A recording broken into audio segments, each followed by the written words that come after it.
4 दिन की हमें जिंदगी है मिली, फूल खुशियों के इसमें खिलाते रहो, प्यार ही प्यार बांटो जगत में सखे, खुद हंसो दूसरों को हंसाते रहो।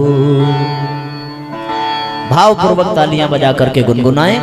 4 दिन की हमें जिंदगी है मिली, 4 दिन की हमें जिंदगी है मिली, फूल खुशियों के इसमें खिलाते रहो, फूल खुशियों के इसमें खिलाते रहो, प्यार ही प्यार बांटो जगत में सखे, प्यार ही प्यार बांटो जगत में सखे, खुद हंसो दूसरों को हंसाते रहो, खुद हंसो दूसरों को हंसाते रहो।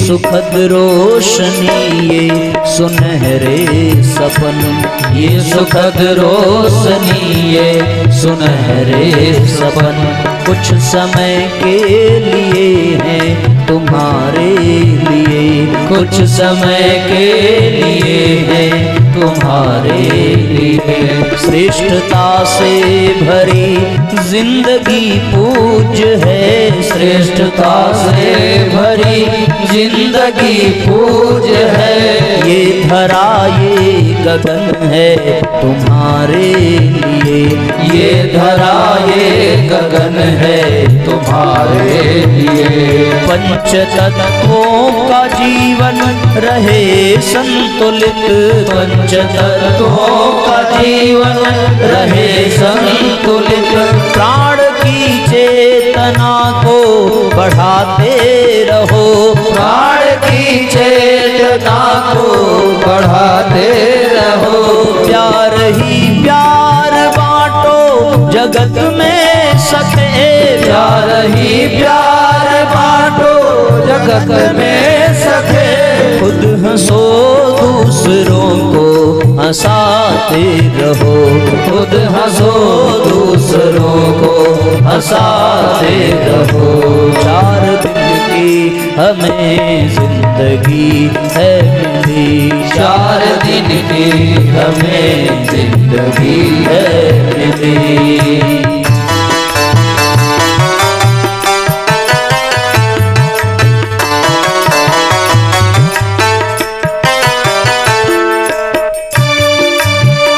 मुस्कुराइए,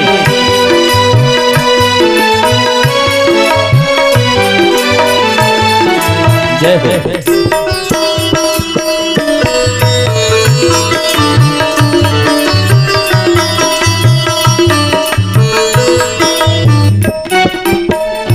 यह जगत प्रभु की मूरत मनोहर परम, यह जगत प्रभु की मूरत मनोहर परम, इसकी आराधना में लगे श्रम समय, इसकी आराधना में लगे श्रम समय, ध्यान सविता का धर कर करो साधना, ज्ञान सविता का धर कर करो साधना।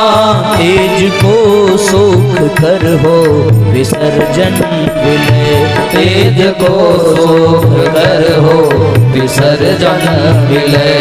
गुरु कृपा से ही मिलती परम सिद्धियाँ।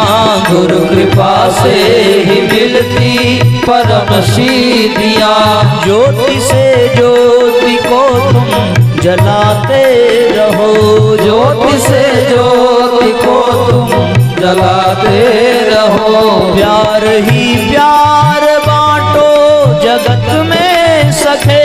प्यार ही प्यार बांटो जगत में सखे। खुद हंसो दूसरों को हंसाते रहो। खुद हंसो दूसरों को हंसाते रहो।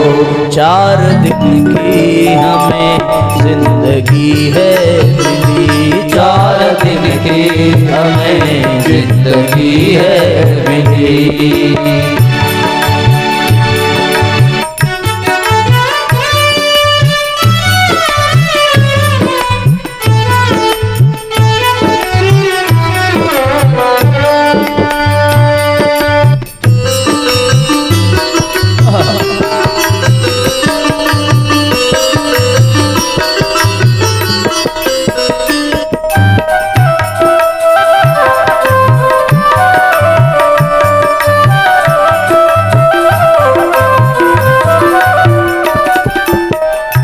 प्यार सहकार से हो भरी जिंदगी। प्यार सहकार से हो भरी जिंदगी।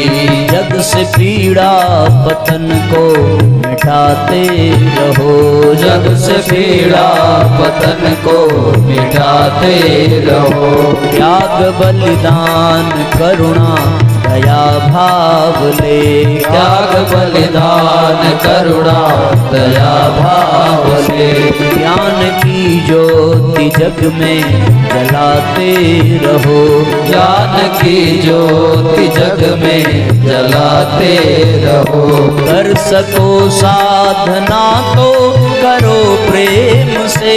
कर सको साधना तो करो प्रेम से। नेह का नीर सबको पिलाते रहो। नेह का नीर सबको पिलाते रहो। प्यार ही प्यार बांटो जगत में सखे। प्यार ही प्यार बांटो जगत में सखे। खुद हंसो दूसरों को हंसाते रहो। खुद हंसो दूसरों को हंसाते रहो। 4 दिन की हमें जिंदगी है मिली। 4 दिन की हमें जिंदगी है मिली। दोनों हाथ ऊपर उठा करके मुस्कुराते हुए ताली बजाइए।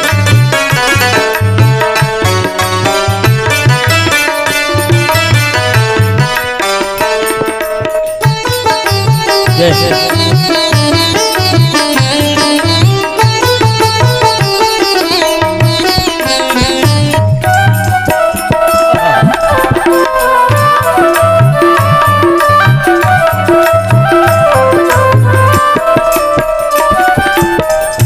श्रेष्ठता संगठन शक्ति को साथ ले। श्रेष्ठता संगठन शक्ति को साथ ले। लोक पथ पर कदम हम बढ़ाते रहें। लोक पथ पर कदम हम बढ़ाते रहे। अपनी प्रतिभा पराक्रम समयदान से। अपनी प्रतिभा पराक्रम समयदान से। स्वर्ग जैसी धरा ये बनाते रहें। स्वर्ग जैसी धरा जो बनाते रहे।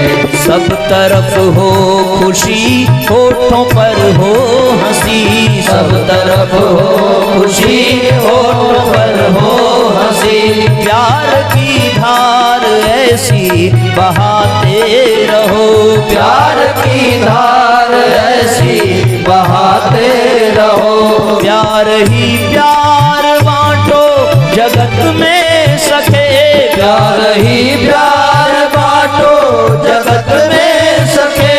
खुद हंसो दूसरों को हंसाते रहो, खुद हंसो दूसरों को हंसाते रहो। 4 दिन की हमें जिंदगी है मिली, 4 दिन की हमें जिंदगी है मिली। फूल खुशियों के इसमें खिलाते रहो, फूल खुशियों के इसमें खिलाते रहो। फूल खुशियों के इसमें खिलाते रहो, फूल खुशियों के इसमें खिलाते रहो। तो आप लोग आज से क्या करेंगे? आए? करके दिखाइए। शर्मा जाते हैं मुस्कुराने में, शर्म कैसी भाई? आनंद है। जब अभी हम कथा सुनाने जा रहे हैं आप लोगों को, तो अगर आप लोग मुस्कुराना बंद कर देंगे तो हम कथा ही बंद कर देंगे। तो आप समझ जाना कथा बंद हो गई है तो क्यों बंद हुई है और अब आपको क्या करना है।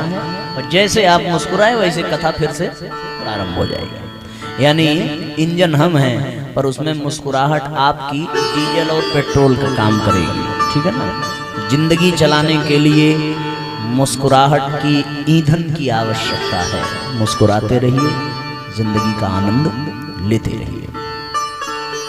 तो कल हम लोगों ने भगवान के प्राकट्य का क्रम सुना था और इस शुभ अवसर पर बहुत सुंदर वातावरण है चारों ओर।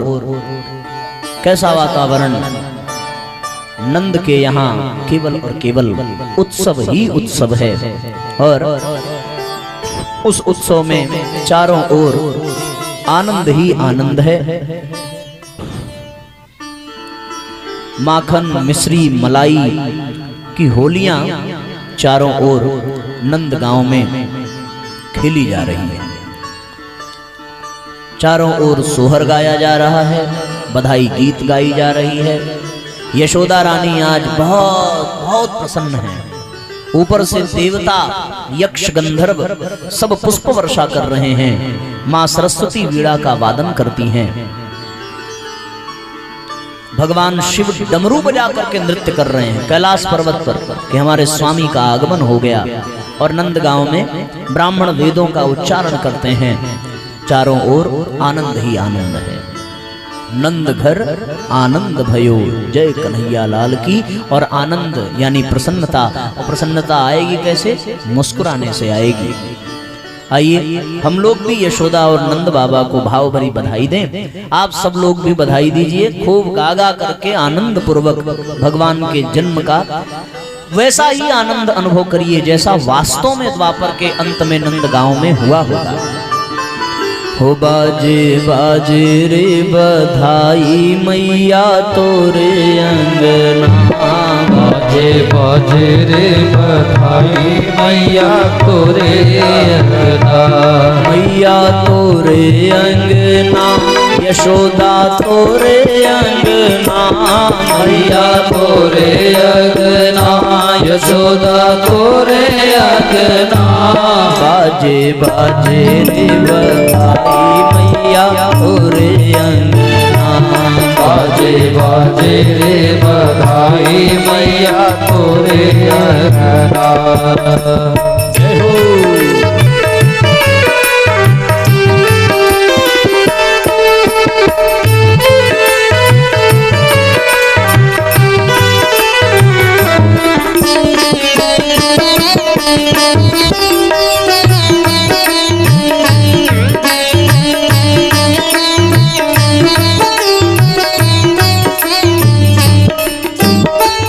बड़ो अनोखो लाला जायो, बड़ो अनोखो लाला जायो।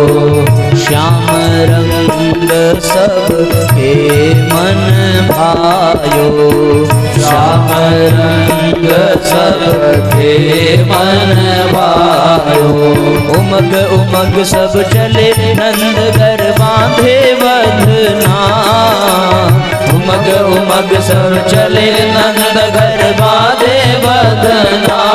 बाजे बाजे रे बधाई मैया तोरे अंगना, बाजे बाजे रे बधाई मैया तोरे अंगना।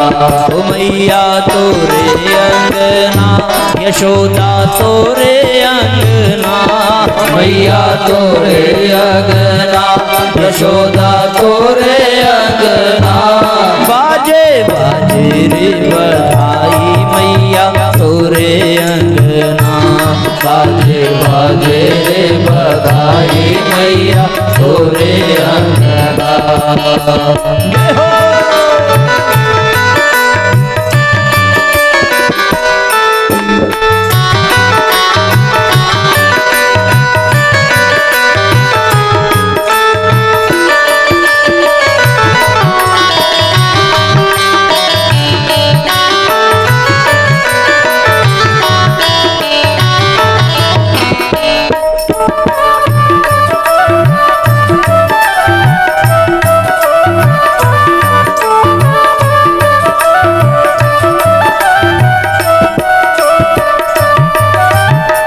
नंद भवन ऐसो सजवायो, नंद भवन ऐसो सजवायो। वैकुंठ को दियो लजायो, वैकुंठ को दियो लजायो। सब लोकन ते घनो सुहायो, सब लोकन ते घनो सुहायो। टोल टोल गोपी उठी धाई गावे मंगला, टोल टोल गोपी उठी धाई गावे मंगला। बाजे बाजे रे बधाई मैया तोरे अंगना, बाजे बाजे रे बधाई मैया तोरे अंगना। जय हो।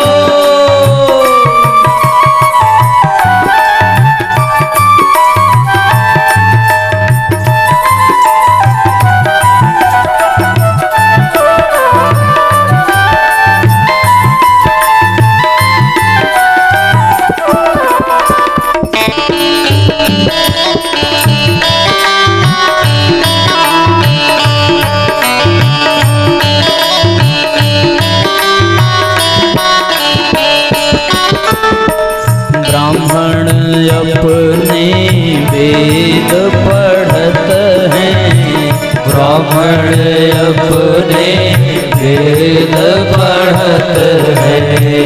नंद बाबा जो दान करत हैं, नंद बाबा जो दान करत है। पाग पिछोरा ग्वाल लेत हैं, भाग बिछोरा भाम लेत है। गोपिन को दिए लहंगा फरिया रतन जड़ित कंगना, गोपिन को दिए लहंगा फरिया रतन जड़ित कंगना। बाजे बाजे रे बधाई मैया तोरे अंगना, बाजे बाजे रे बधाई मैया तोरे अंगना। ओ मैया तोरे अंगना, यशोदा तोरे अंगना, मैया तोरे अंगना, यशोदा तोरे अंगना। बाजे बाजे रे बधाई मैया तोरे अंगना,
प्रेम दिखायो, नाच नाच के प्रेम दिखायो, नंद भवन में धूम मचायो, नंद भवन में धूम मचायो, देत आशीष सबन मन भायो, देत आशीष सबन मन भायो, कुंवरी यशोदा रानी तेरो जीवे छगना, हरि यशोदा रानी तेरो जियो जगना, बाजे बाजे रे बधाई मैया तोरे अंगना, बाजे बाजे रे बधाई मैया तोरे अंगना, मैया तोरे अंगना, यशोदा तोरे अंगना, मैया तोरे अंगना, यशोदा तोरे अंगना, बाजे बाजे रे बधाई मैया तोरे अंगना, बाजे बाजे रे बधाई मैया तोरे अंगना, नंद घर आनंद भयो जय कन्हैया लाल की, नंद घर आनंद भयो जय कन्हैया लाल की, जय कन्हैया लाल की जय हो गोपाल की जय कन्हैया लाल की, जय हो गोपाल की, हाथी दीनी घोड़ा दीनी और दीनी पाल की हाथी देने घोड़ा देने और देने बाल की, नंद घर आनंद भयो जय कन्हैया लाल की नंद भयो जय कन्हैया लाल की, नंद घर आनंद भयो जय कन्हैया लाल की नंद भयो जय कन्हैया लाल की, जय कन्हैया लाल की जय हो गोपाल की जय कन्हैया लाल की, जय हो गोपाल की, नंद घर आनंद भयो जय कन्हैया लाल की। बोलिए कृष्ण भगवान की जय।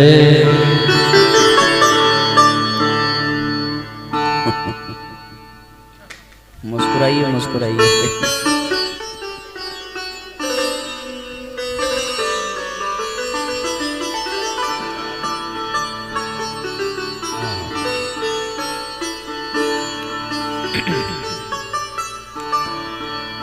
तो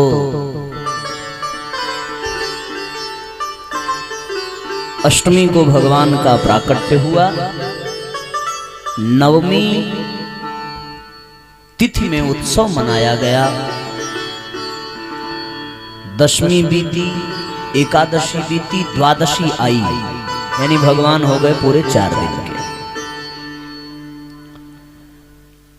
4 दिन के जब भगवान हुए तो जैसे आप लोगों से कंट्रोल नहीं हुआ, वैसे भगवान शंकर से भी कंट्रोल नहीं हुआ। कोशिश तो किया बहुत रोकने का, लेकिन बात बनी नहीं। तब भगवान शिव जी ने मां पार्वती से कहा कि देवी कुछ दिन तक घर परिवार आप संभालिए, हम जरा तीर्थ होकर के आते हैं। तो मां पार्वती ने कहा प्रभु आप खुद तीर्थ में, अब कहाँ जाना? बोले अब हम जा रहे हैं धरती पे। कहाँ? बोले गोकुल। गोकुल कौन सा तीर्थ है? हमारे स्वामी वहां बाल रूप में आ चुके हैं, उनकी थोड़ी लीला देखेंगे, थोड़ा उनका दर्शन करेंगे। भवानी शंकरो वंदे श्रद्धा विश्वास रूपिणो। मां भवानी श्रद्धा है और भगवान शिव क्या है? विश्वास है। गोकुल का तात्पर्य क्या है? गो यानी इंद्रियां और कुल यानी इंद्रियों का समूह। उन इंद्रियों के समूह में जब नंद आकर के बस जाएं, नंद यानी आनंद, आनंद यानी आत्मा,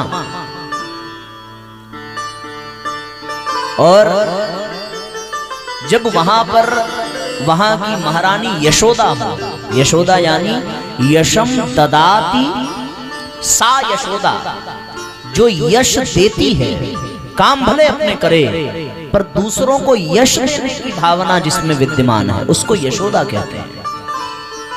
जो दूसरों को आनंद दे और स्वयं भी आनंदित रहे उसको नंद कहते हैं। गोकुल में नंद हो, यश देने की प्रवृत्ति हो तो एक न एक दिन परमात्मा का आगमन हो ही जाता है। और जब भगवान आ जाते हैं जीवन में तो भगवान के आने के बाद सबसे पहले यदि कुछ आता है तो वो है साथियों विश्वास। बिना भगवान के लोग अपने विश्वास को खो बैठते हैं, पर जब परमात्मा ही आ जाएं, सुग्रीव बाली से डर करके भागता है, पर जब सुग्रीव के जीवन में भगवान आए तो फिर सुग्रीव बाली को मारने के लिए खड़ा हो गया। ये विश्वास कहां से आया? बोले जब जीवन में राम आते हैं तब ये विश्वास आता है। एक बार शिव और पार्वती आपस में संवाद कर रहे थे। अचानक भगवान ने कहा कि देवी जरा धरती पर देखो, बड़ा अद्भुत आश्चर्य घट रहा है। पार्वती ने कहा क्या हो रहा है? बोले राम रावण का युद्ध हो रहा है।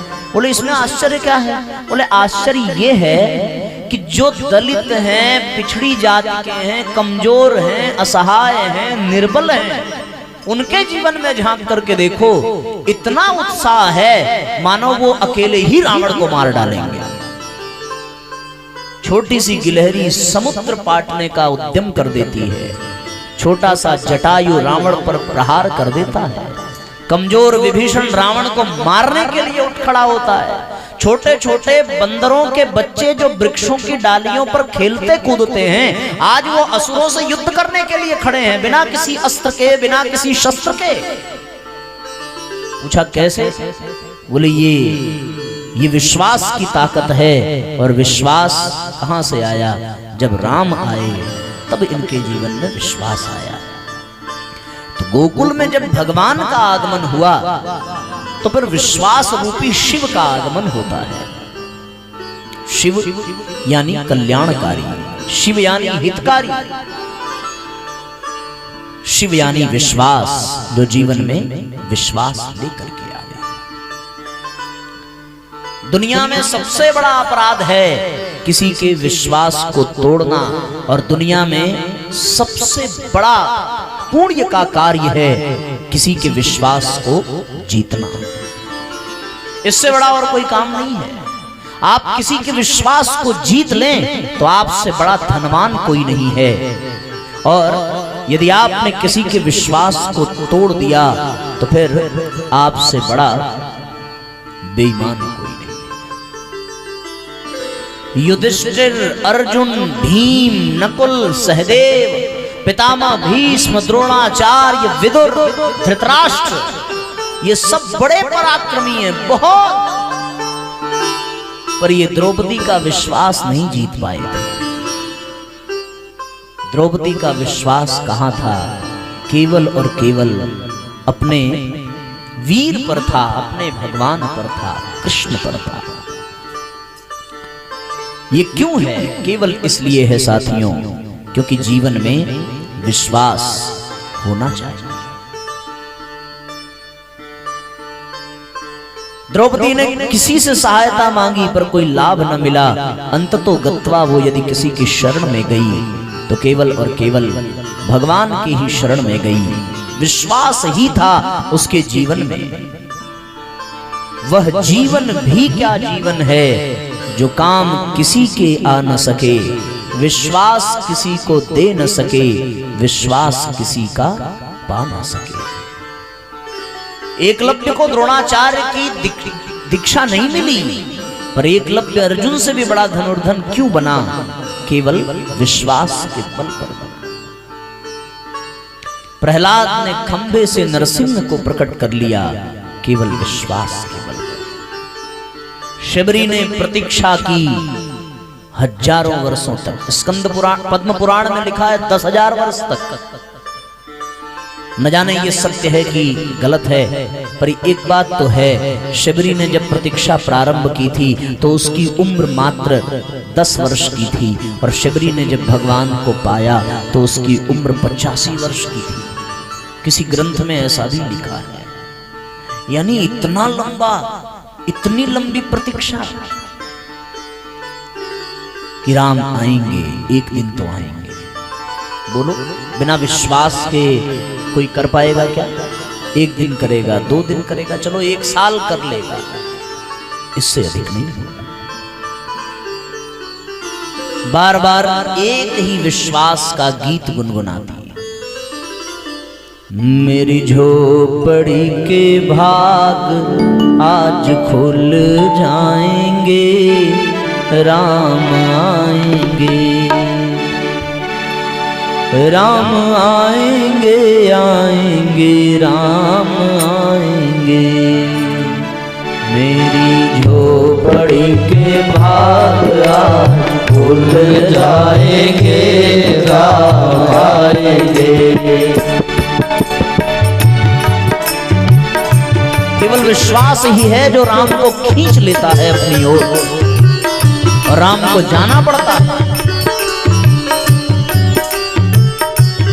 राम आएंगे तो, राम आएंगे तो झूलना झूलाऊंगी, राम आएंगे तो झूलना झूलाऊंगी। उनको मीठे मीठे बैर खिलाऊंगी, उनको मीठे मीठे बैर खिलाऊंगी। मेरी जिंदगी के सारे दाग धुल जाएंगे, राम आएंगे। मेरी जिंदगी के सारे दाग धुल जाएंगे, राम आएंगे। अब तो भैया राम केवल झोपड़ी में शबरी के नहीं आ रहे हैं, अब तो राम महल में आ रहे हैं। और अब की बार केवल शबरी का भाग नहीं जगेगा, अब की बार पूरे भारत का भाग्य जगने वाला है। तिथि याद है ना आप लोग को? तो इसलिए थोड़ा लाइन को चेंज भी कर देना चाहिए।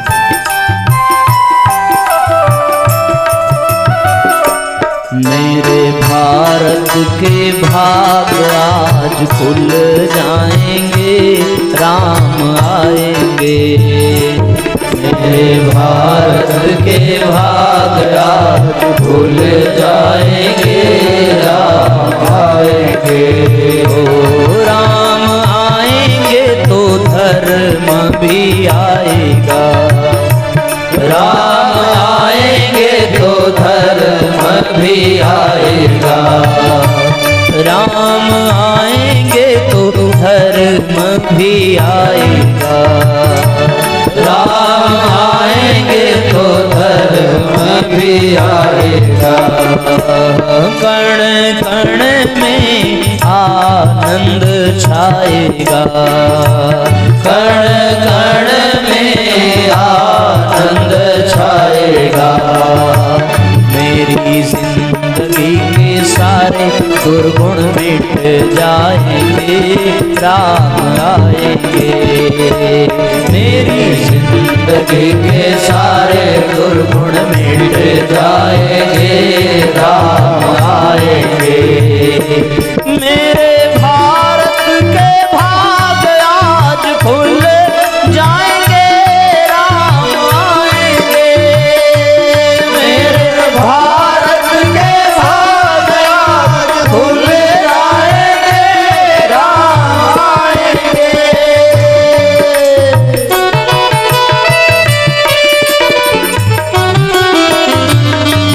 तो साथियों, जीवन में जब राम का आगमन हुआ तो विश्वास आता है। पहले विश्वास आता है या कि पहले राम आते हैं? दोनों में कोई अंतर नहीं है। राम यानी विश्वास, विश्वास यानी भगवान। यदि आपने दूसरों के विश्वास को पा लिया तो आपसे बड़ा धनवान कोई नहीं है, और यदि आपने दूसरों के विश्वास को तोड़ दिया तो आपसे बड़ा शैतान कोई नहीं। इसलिए भैया जीवन में सब करो, एक बार क्षमा मिल जाएगी पर यदि आपने किसी के विश्वास को तोड़ दिया, किसी ने भगवान शंकर से पूछा कि प्रभु रावण आपका शिष्य है, उसे माफ कर देना चाहिए। भगवान शंकर ने कहा माफ तो मैंने उसे कर दिया, लेकिन उसने एक बहुत बड़ी गलती कर दी। यदि वो रावण बनकर सीता का हरण करता तो मैं जरूर उसको क्षमा करने के लिए सोचूंगा, पर उसने सीता का हरण नहीं किया, सीता से पहले सीता के विश्वास का हरण किया। और एक बात, सीता ने यदि कुछ किया है तो केवल और केवल रघुकुल के विश्वास को बचाने के लिए किया है। पूछो कैसे? रघुकुल रीति सदा चली आई, प्राण जाई बरु बचन न जाई। साधु का वेश बना करके भिक्षा मांगी है, सीता ने वचन दिया है कि मैं भिक्षा दूंगी।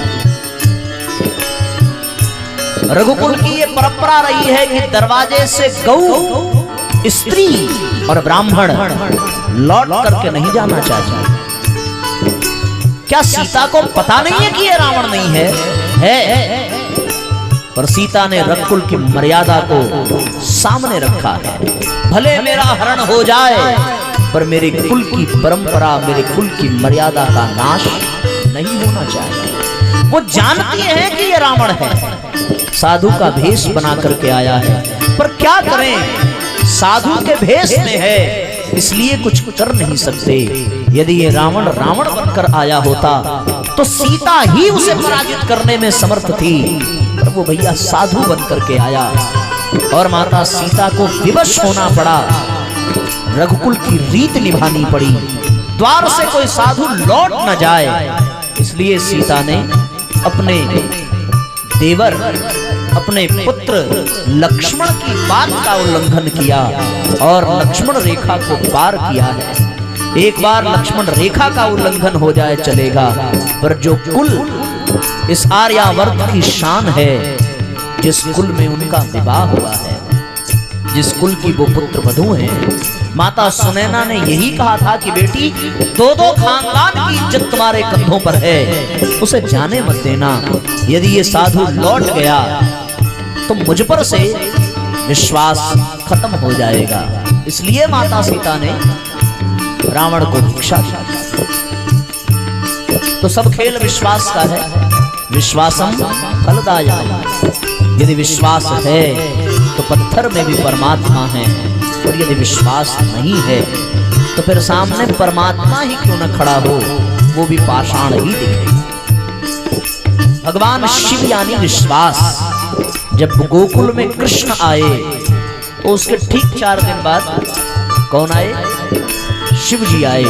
यानी जीवन में सबसे विश्वास आ गया कि अब तो भगवान ही है, अब तो विश्वास है, अब हम कुछ भी कर सकते हैं। और फिर वो छोटे छोटे ग्वाल वाल जो माखन तक चुराना नहीं जानते थे, वो बड़े बड़े असुरों का वध कर देते हैं केवल विश्वास के बल पर। विश्वास की ताकत देखो। उनको ये लग रहा है कि पूरे गोवर्धन को उन ग्वाल वालों ने ही उठाया है। कन्हैया चिंता मत करना, हम सब ने लाठी लगाई है, घबराने की जरूरत नहीं है, गिरेगा नहीं। भगवान हंसे नहीं, भगवान मुस्कुराए, बोले अच्छा कोई बात नहीं। उसके बाद भगवान ने थोड़ी अपनी हथेली नीचे करी, और जैसे हथेली नीचे की वैसे गोवर्धन भी नीचे आया। सबकी लाठियों पर थोड़ा अधिक जोर लगा, सब घबराए, अरे अरे कन्हैया संभालो, ये तो नीचे आ रहा है। फिर भगवान ने नीचे देखा और हंसे नहीं, क्या किया? मुस्कुराए, और भगवान ने गोवर्धन को फिर संभाला। ये विश्वास कहां से आया? परमात्मा की वजह से आया। बस ये विश्वास हमारे जीवन में हो जाए तो फिर जीवन के सारे दुख मिट जाएंगे, सारा कष्ट मिट जाएगा। ये विश्वास कर लो ना, कि भगवान तुम्हारे पास है, भगवान तुम्हारे साथ है। आप नदी में रहो, भगवान तो नदी में भी गए ना, गज को बचाया सरोवर में जाकर के, प्रहलाद को बचाया खंबे से निकल करके।